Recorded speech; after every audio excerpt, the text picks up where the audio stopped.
help you preemptively solve an issue. So damper and valve commands and terminal units should never be 100% open. And we've touched on this a little bit early in the presentation.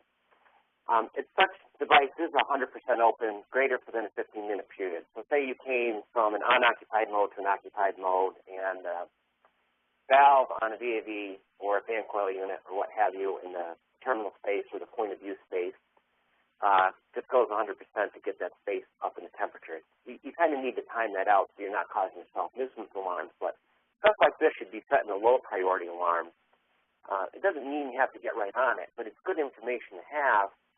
And if you see the same thing happen repeatedly, it lets you know that maybe that space needs its own special attention. Deviation from set point alarming should also be implemented. So setting hard limits is not the solution. You get a lot of jobs, and we'll have a supplier temperature sensor in an air handler, let's say. And they'll set the low limit for 40 and the high limit for 110. Well, that doesn't tell me nothing, especially when we have modulating valves and coils. Any control loop should be able to hold within plus or minus 2 degrees with no issues for analog points. It's all loop tuning. So alarming plus or minus 5 degrees from set point is observed.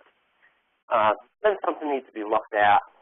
It might be just a freak event that happened at that moment. It might be a continuing issue, but tuned loops are efficient loops, or energy efficient loops, I should say, would be a better term for it.